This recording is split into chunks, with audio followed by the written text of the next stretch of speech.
उत्तर प्रदेश की राजनीति में इस समय सबसे बड़ी चर्चा आगामी पंचायत चुनावों के टलने की संभावनाओं को लेकर हो रही है। सूत्रों के हवाले से प्राप्त जानकारी के अनुसार यूपी में पंचायत चुनाव अब साल 2027 के विधानसभा चुनाव के बाद ही संपन्न होने के आसार नजर आ रहे हैं। इस बड़े प्रशासनिक फेरबदल की मुख्य वजह आगामी जनगणना 2027 के विस्तृत कार्यक्रम को माना जा रहा है, जिसका शेड्यूल भारत के रजिस्ट्रार जनरल द्वारा जारी कर दिया गया है। 1 अप्रैल 2026 से शुरू होने वाले इस डिजिटल जनगणना अभियान के तहत मकानों की सूची तैयार करने का काम किया जाना है, जिसमें उत्तर प्रदेश के हजारों शिक्षकों, लेखपालों और प्रशासनिक अधिकारियों की ड्यूटी लगाई जाएगी। इतने बड़े स्तर पर कर्मचारियों के व्यस्त होने के कारण राज्य निर्वाचन आयोग के पास चुनाव कराने के लिए पर्याप्त अमला उपलब्ध नहीं होगा, जो इस देरी का सबसे बड़ा तकनीकी कारण बनकर उभरा है। प्रशासनिक मजबूरियों के अलावा राजनीतिक जोखिमों ने भी सरकार और संगठन को सोचने पर मजबूर कर दिया है।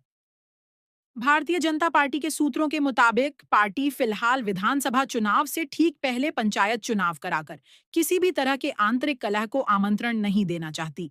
अक्सर यह देखा गया है कि पंचायत चुनावों में टिकट वितरण को लेकर स्थानीय कार्यकर्ताओं के बीच आपसी रंजिश बढ़ जाती है, जिसका सीधा नुकसान मुख्य विधानसभा चुनावों में उठाना पड़ सकता है।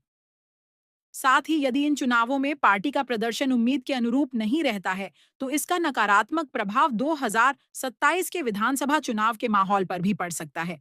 इन्हीं संभावनाओं को देखते हुए पार्टी का कोर ग्रुप और पंचायती राज विभाग फिलहाल चुनाव की जल्दबाजी में नजर नहीं आ रहे हैं। विभाग की तैयारियों पर नजर डालें तो अभी तक आरक्षण निर्धारण के लिए अनिवार्य कमेटी का गठन भी नहीं किया गया है, जबकि इस प्रक्रिया में कम से कम 2 महीने का समय लगता है। प्रशासनिक स्तर पर भी अभी तक कोई ठोस संकेत नहीं दिए गए हैं कि चुनाव नियत समय पर होंगे।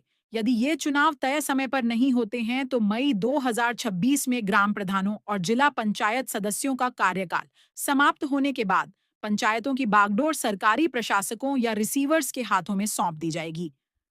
वर्तमान में सभी राजनीतिक दल और संगठन अपना पूरा ध्यान जनगणना और फिर 2027 के चुनावी दंगल पर केंद्रित करते दिख रहे हैं, जिससे पंचायत चुनावों के फिलहाल टलने की खबरें पुख्ता होती जा रही हैं।